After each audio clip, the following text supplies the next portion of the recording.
Tax day is coming. Oh, no. But if you sign up for Robinhood Gold's IRA with a 3% match, you can get up to $195 for the 2023 tax year. Oh, yeah. Sign up at Robinhood.com/boost by tax day to get the biggest contribution match on the market. Subscription fees apply. Investing involves risk. 3% match requires gold for 1 year from first match. Must keep IRA for 5 years. Robinhood Financial, LLC, member SIPC. Hey, it's Kim Commando Today, your daily podcast to keep you up to date with all things digital and beyond. And I'd love to have you be a part of our podcast. You can make an appointment to speak with me. Just head over to commando.com, and on the top right, there's a button that says Email Kim. Fill that out, and that's it. I always like to kick things off with something super interesting. And this may sound a little far-fetched, but it actually happened. And if you're using an Apple AirTag on your dog, I want you to listen up, because I want you to double check and make sure that that AirTag holder on the collar is snug. And I don't want the AirTag to fall off, because here's the reason why. This guy in Washington, D.C. lost track of his dog's AirTag. Apparently, it fell off the collar somehow. He looked for it in the dog's bed, all over the house, in the dog's pile of toys, but he wasn't anywhere. But he could hear the faint beeping coming from the AirTag whenever he hit Find My Items on his iPhone. So what happened is, as he got his phone closer to the dog, he heard the AirTag beeping from the dog's stomach. Oh my gosh. That's right. The dog ate the AirTag. So luckily, the dog eventually threw it up. And guess what? This is amazing to me. It still works. The AirTag battery could do a real number on your pet's inside. So make sure that the holder is super snug on your dog's collar. But think about it this way. If all dogs go to heaven, where do you think cats go? Okay. Where do you think they go? You ready? Purgatory. Oh, yeah, that was a good one. I saw you smile. And on that happy note, welcome, ladies and gentlemen, boys and girls, to this. It's America's largest show about all things digital. It's called The Kim Commando Show because I just happen to be America's beloved digital goddess here with you once again. And are you ready to get tech savvier? I know, because let's face it, tech is in every single thing that you do. And if you're just tuning into The Kim Commando Show, so glad to meet you. And if you're returning, I'm happy to see you again. And you can catch my award-winning show on over 420 top stations across the United States. Or if you want a podcast or a webcast without those pesky commercials, head over to commando.com. And once you're there, click that big, bright yellow button in the top right-hand corner that says the Commando Community. You heard me right. It's commercial-free. I know you have at least a few questions about something digital I can help you out with. And that's why our T-Mobile Unlimited listener line is now open at 1-888-825-5254 is the way to join us. Every single day, I go to at least 30 different websites. I read everything. I talk to industry insiders to make sure that you and I are both up to date on everything that's happening in the tech world. And here are the top 5 things that you need to know right now, starting with number 1. This technology may be the answer to rampant crime for hard-hit stores and shops in major cities. And I'm telling you about it right now because it's coming to both grocery stores and big box stores near you. And the reason why is because shoplifting, these smash and grab crimes, general troublemakers, they've been causing large chain stores to put some major cities, they just give up and they just pull out of the cities. I'm talking about Starbucks, Nordstrom, Whole Foods, CVS, AT&T. They've abandoned ship in San Francisco, Portland, Chicago, Seattle, San Diego, and many other cities that are just a little soft on crime. So to the rescue is the bane of civil libertarians everywhere. I'm talking about facial recognition technology. Here's how it works. It alerts the security staff using an app the moment that a known thief or troublemaker enters the store. Now, over in London, it's called Face Watch, and it's been used there for many, many months. It only costs $300 a month, and it's putting it in reach of even the smaller stores. So the question is the technology a little too little, or is it just a little too late? Moving on to number 2, Amazon Prime. Yeah, FTC is suing them because if you've been tricked into signing up for an Amazon Prime account at $140 a year, you're not alone. The FTC says that Amazon tricked and trapped millions of people into recurring Prime subscriptions without their consent. In essence, yes, stealing hundreds of millions of dollars from customers. And Amazon makes it very difficult to buy a product without also subscribing to Prime when checking out. And it gets worse. When customers realize that they've been duped and they try to cancel, the FTC says that Amazon created this whole long and confusing process that derails most cancellations. This is really fascinating to me. Amazon internally called this tactic Iliad. Now, you know what that is. It's named after the ancient Greek poem describing the decades-long Trojan War. So FTC is suing. Naturally, Amazon denies everything. Moving on to number 3, hospitals are under attack. In many cases, it's actually their own fault. Cyber attacks on hospitals have more than tripled in the past 5 years because cyber criminals know that hospitals have no choice but to pay the hackers' ransomware demands. Only halfway through the year, and so far, American hospitals have been hit with more than 225 severe digital attacks. Wow, that's a lot. Now, these hacks directly affect 36 million patients this year alone so far. Now, in a crippling cyber attack, it's just really, really bad. The hospitals lose their entire computer systems. And what's on their entire computer systems? Everything in the hospital, including your medical records. So many times, the hospital's operations are reduced to handwritten notes, and life-saving treatments are delayed or misunderstood. And now you can bet that any organization that's crippled in a cyber attack has not put their cybersecurity first. And this is just totally inexcusable when patients' lives are at risk. Moving on to number 4, you need to stop writing checks. That's right. If you're still paying your bills with checks, you need to switch to electronic payments today. And here's the reason why. In the past year, American banks reported more than 608,000 check fraud incidents. This is double over the past year. Now, most check fraud happens when the mail is stolen. The post office says that mail theft is at an all-time high. And once the thief has the check, they change the name of the payee to themselves. Now, if you have to issue a check, you want to use a special pen, such as the Uniball 207 series pen with ink. It bonds into the paper, and it makes it more difficult for criminals to wash the ink or erase it. And be sure that your checks do not show your phone number or social security number. You really just want to try to pay all your bills online whenever possible. And it's best if your mailbox locks, because this way, mail pirates won't be able to steal your mail. It's that simple. And finally, this coming in at number 5, Netflix, the big family breakup. I read about this over at the Wall Street Journal, and I just laughed out loud. It seems like the Netflix password sharing crackdown is in full swing, and American families are making some really difficult decisions. If you haven't heard, you can't share your Netflix password with anyone who's not living in your home anymore. Now, many people report telling family and friends that they need to get their own Netflix password is painful. They describe it almost like a big major breakup. So when Netflix began, it was a competitor of Blockbuster Video. I don't know if you remember that. You know, Be Kind, Rewind. Well, instead of stores, Netflix mailed you an actual DVD. But the going was tough. So in a last-ditch effort to survive, Netflix began a streaming service. Then, to attract customers, Netflix actually encouraged all of us to share our passwords. And the rest is history, because now streaming services are fighting for survival, and Netflix has every right to ask each household to pay its own way. Now, none of this matters when you're telling your mom that she can't use your Netflix password anymore. That's pretty rough. But think about it. After everything that she's done for you, I just pay for her Netflix subscription and don't say anything to her.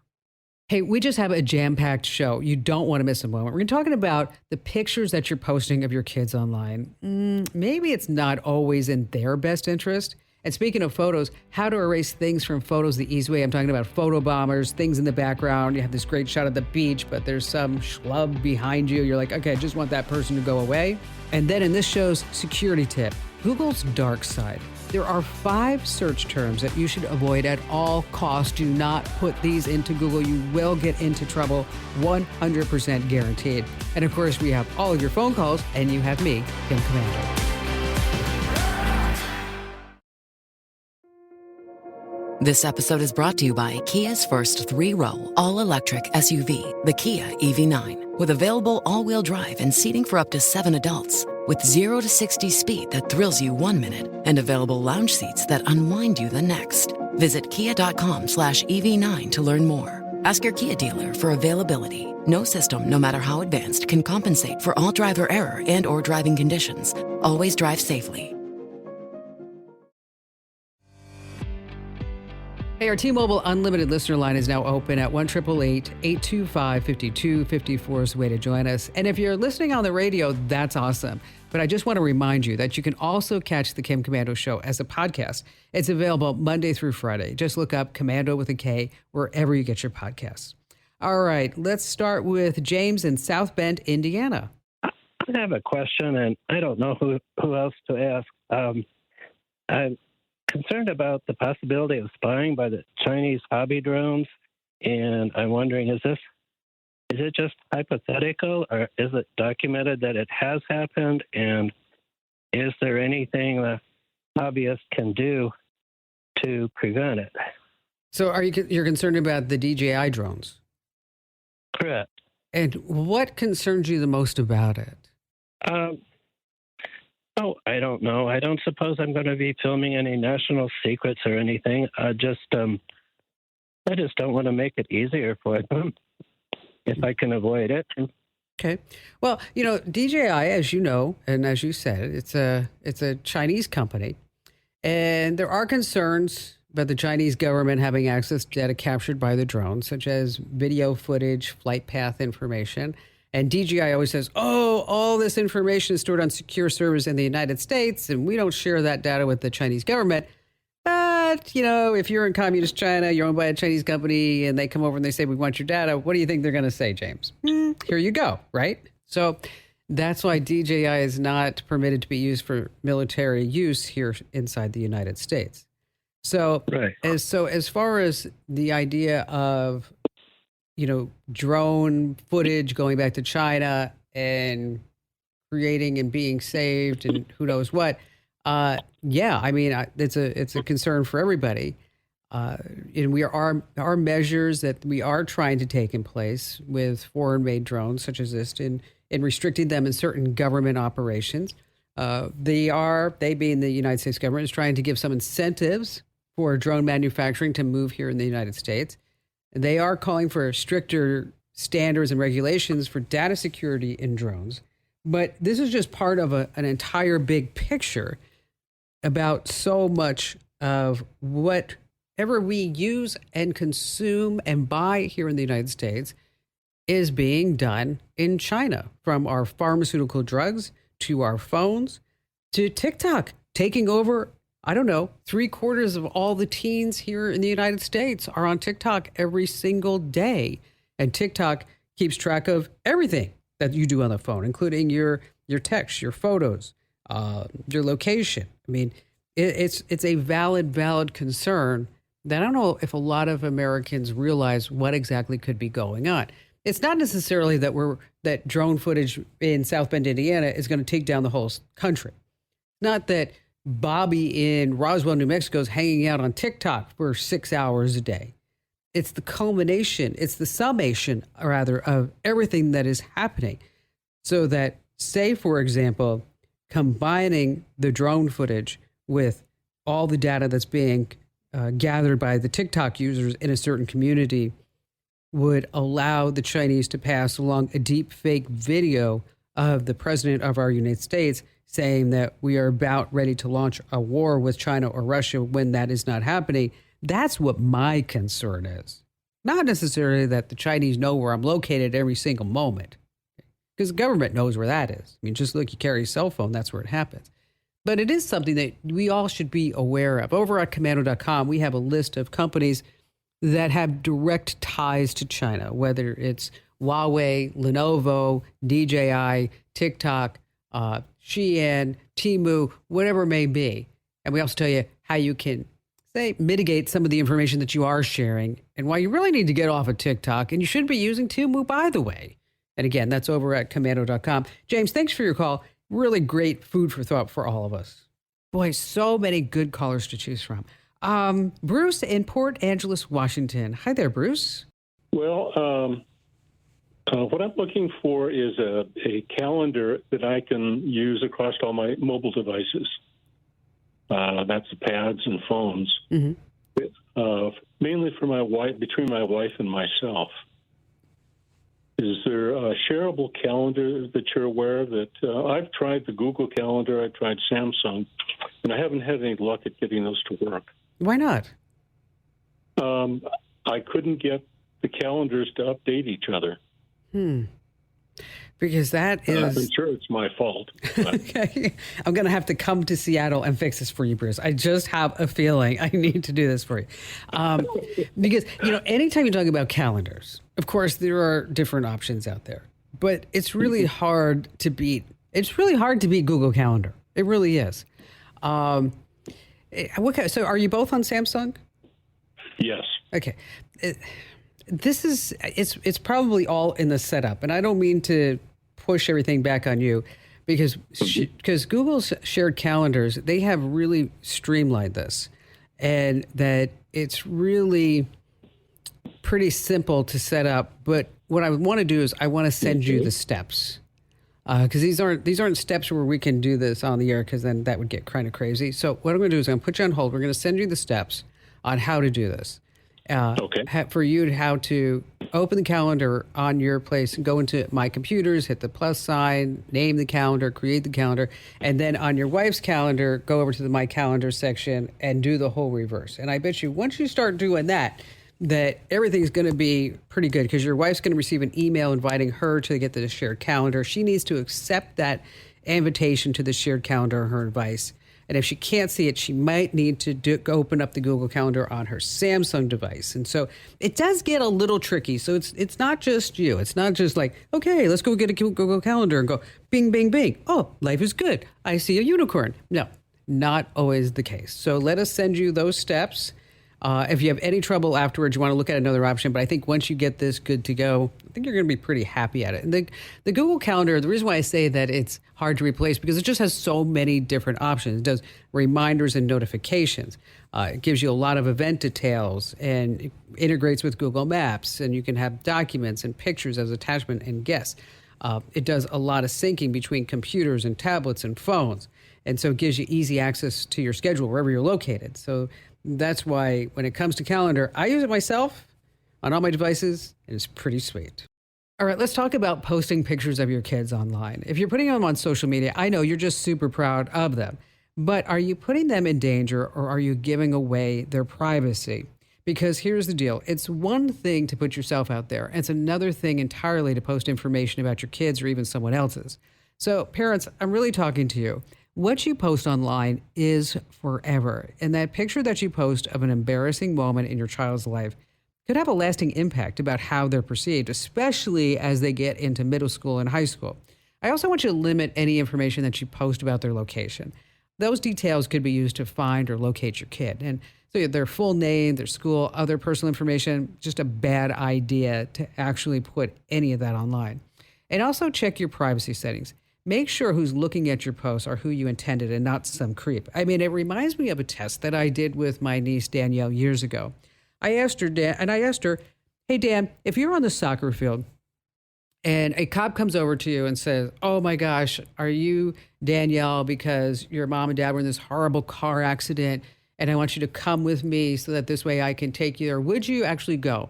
And she said to me, Aunt Kim, I would go if the cop was actually wearing a uniform. And I explained to her, no, you can buy a policeman's uniform, just off the street. You can buy it online. That doesn't mean that person is an official cop. So you want to start talking to your kids too about stranger danger and also what they may be posting online.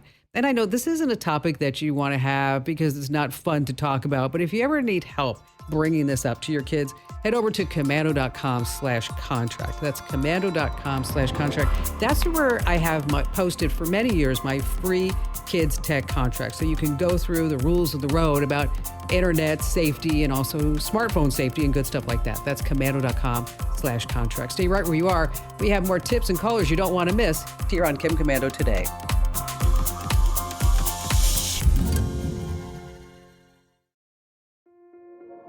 This episode is brought to you by Kia's first three-row, all-electric SUV, the Kia EV9, with available all-wheel drive and seating for up to 7 adults, with 0 to 60 speed that thrills you 1 minute, and available lounge seats that unwind you the next. Visit kia.com/EV9 to learn more. Ask your Kia dealer for availability. No system, no matter how advanced, can compensate for all driver error and or driving conditions. Always drive safely. Hey, coming up in just a few moments, 5 things that you should never Google search because you will get into trouble, guaranteed. And of course, we have your phone calls. And before we get to all of that, let's talk about photos. You finally took the perfect selfie, only to realize it's just ruined by a bunch of strangers photobombing in the background. Now, before you delete it, there's this really great free Google tool that's going to clean up that picture in no time at all. Because at one point in time, this would have been a total hassle. You'd have to take it to somebody who was an expert Photoshopper to remove any bystanders. But now Google has something called the Magic Eraser. Here's how it works. You just open up your Google Photos app and then you pick the photo. Tap the edit button and then select Magic Eraser. This thing is truly magic, trust me. It will automatically try to identify the unwanted objects. And if the app gets it right, just tap the erase button to remove them. If it doesn't get it right, you can just maybe take matters into your own hands. Just draw over the objects with your finger to erase them, tap done, and save the image, and that's it. Oh, gosh, it's so cool. All right, back to the phones we go with Barbara in Port Angeles, Washington. Hi, Kim. Nice to talk to you. Thank you. What's happening? It started with, the news all the time is all the fentanyl deaths that are Gosh, it's awful, isn't in it? our country. Everybody's, it's something else. And until you maybe have a relative or a friend whose child died of fentanyl. Anyway, so my husband and I were talking about that, and he said, geez, why doesn't somebody do like Johns Hopkins did during COVID? Kept that running total of what's all these deaths around the country, around the world. So that was one thought. And then you think about all these kids who are dying from challenges or something that they see on TikTok and Snapchat. And I thought, geez, reminded me of you back in the day of MySpace. You used to, on your show, talk about the dead women or the murdered women of MySpace. And I thought, gosh, why? That would be a huge undertaking, but so many kids are dying from what they see on Snapchat and TikTok. It's a really interesting thought, Barbara. I had the opportunity to speak to a mom whose 13-year-old son died from the blackout challenge. Oh, geez. And he wasn't because I actually asked her, a lot of times you hear about kids, they are social deviants. Right. They just play video games. They don't go outside. This was not her son. He was in the science fair. Oh, he played 2 sports. He actually did the blackout challenge on FaceTime with 2 of his friends because his quote unquote girlfriend challenged him to do it. And he died on FaceTime upstairs in his bedroom. And the social media companies, they're like, oh, well, we're sorry. There's nothing we can do. And so there is bipartisan legislation that's moving down now. And a lot of states are finally getting involved. In Montana, they banned TikTok. In Utah, they've banned all of social media unless the kids get parental approval. And some of these kids that are dying now are 8 and 9 years old. So right now it's using a shoestring, and so it's not just Tide Pods. It would be a huge undertaking, and and I will think about it, how the best way if I could do it, who I could get involved to help me do that. But you have to sort of, everybody's barraged with all kinds of stuff. You just get numb to it. You have to do something that will jerk somebody out of their reverie. I don't know. Something's got to be done. Well, maybe there's an organization, Barbara, about 1,800 moms who have lost their kids to social media challenges. Think about that. 1,800 suffering mothers right now. And that's a drop in the bucket, actually. Media. There are a whole lot more than that. And that's just with that organization, right? Yes, but this is just, that's just within that organization. You're absolutely correct. But, it's crucial for parents, caregivers, educators to promote social media guidelines. And, parents have to monitor their online activity. Like this mom said, I was involved. She said, I picked up his phone. Oh, boy. His father did. but he was up in his bedroom Oh, geez. on FaceTime. So how many parents, me included, when Ian was 13 years old, the kid would be on FaceTime with his friends in his room doing homework. I mean, so it would be a big ask, but I'm going to take this ask and I'm going to see what I can do with it. I'll have to give it some thought, some considerable thought, and think about what kind of resources we could pull together. But maybe if we did have that running total, and that total is much higher, as you so astutely mentioned, Barbara, it's going to be higher than 1,800. Is that maybe each time it ticks over, that one parent somewhere will say, hey, you know what, let me talk to you about these stupid social media challenges and why you shouldn't partake in them. Barbara, thank you for your call. That's a really great suggestion. Let's see. Up next, Jack in Yakima, Washington. I must say I really enjoy listening to your show, but also receiving that daily newsletter update. That's very helpful. Awesome. Well, thank you for your kind words, Jack. And so what's on your mind today? I've been receiving mail for a person to my home, which I have owned for multiple years. I don't believe this person has ever lived here before because I know the people that I bought the house from. Mm-hmm. Anyhow, I'm not very techie, so I'm looking for a way to protect myself against possible fraud. I don't know if this person is trying to establish residency. Oh, I see. I don't know. I'm seeing ads on TV for home title insurance, things like that. So I'm just curious if you have any suggestions. What kind of mail's coming in? Well, the one I've got sitting in front of me right now is from our Speaker of the House, Kevin McCarthy, addressed to this person, and it's a survey. Okay. Other things have been typical sales-type brochures and things like that. I have not received anything in the way of utility bills or credit card statements or anything like that. So far it seemed rather innocent. All right, so let's talk about the steps to take right now. Okay, number one, don't open the mail. It's illegal. So let's just put this off to the side. Now, what you can do is write return to sender on it, and then put it back in the mail, and the Postal Service should return it to the sender and then stop delivering if it's apparent that the person doesn't live there. I would also do this. I would been doing that. Perfect. Okay. I would also collect all this mail and physically take it down to your local post office or speak to your mail carrier directly and talk about the situation. Say, you know what, you need to update your records. This woman doesn't live here, and I don't want to get her mail.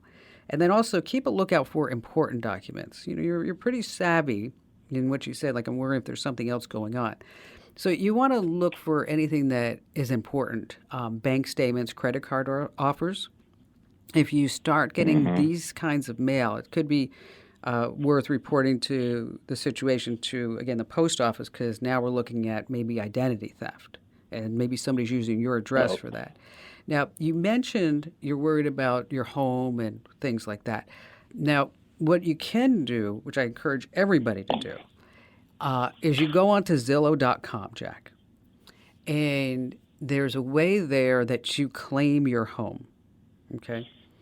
And so you're going to go on Zillow and say, this is my house. Now, the reason why you're going to do that is because if the status of your house ever changes, okay, meaning all of a sudden it's put up for sale, maybe somebody else says that's my house, is that you get an automatic notification. In addition to that, they tell you how the market's doing, if your price of your house is going up or down, and good things like that, and gives you a chance to see what your house might be worth on the open market, according to Zillow and their Zestimate. And I know it's not the most accurate number out there in the entire universe. I get that, but it's a good idea to claim your house. So head over to Zillow.com and claim your house there. You can do the same thing at Redfin at Realtor.com as well. But Jack, I wouldn't worry about this too much until you start getting those bank statements, but definitely get in touch with your local post office and your mail carrier. All right, Google has a dark side. There are 5 search terms that I want you to avoid at all cost. These are scammy ads, and they do what's called SEO poisoning. What that means is that it's not only sponsored results where there are paid ads used to drive traffic to websites, but cyber crooks are doing more than that. They are getting into search engine optimization so that their malicious search links are at the top of the organic results. So what terms should you avoid? Okay, there's a bunch, but we're going to focus on the top 5. Number 1, free credit report. Now, of course, the Federal Fair Credit Reporting Act says that the 3 credit reporting agencies, you know who they are, TransUnion, Experian, and Equifax, they have to give us a free annual credit report. And you know what? The scammers know this. So when you type in free credit report, their scammy ads might be at the top. So there's only one place you should go.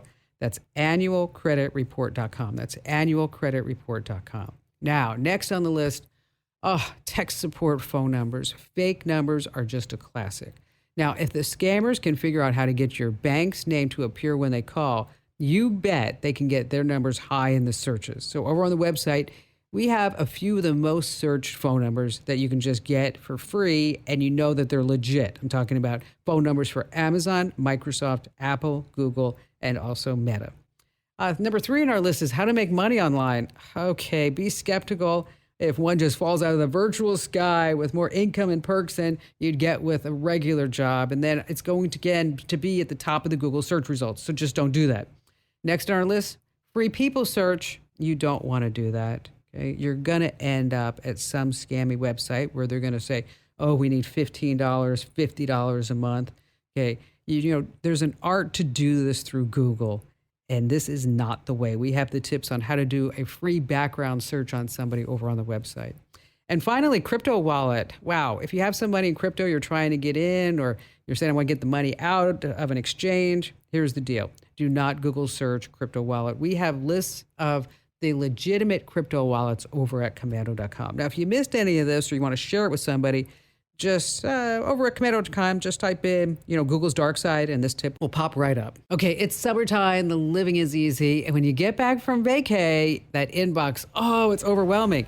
Well, there are some tricks of the trades that when you get back from that trip, that you're not overwhelmed in your inbox. We have that and more of your phone calls you don't want to miss. Here on Kim Komando today.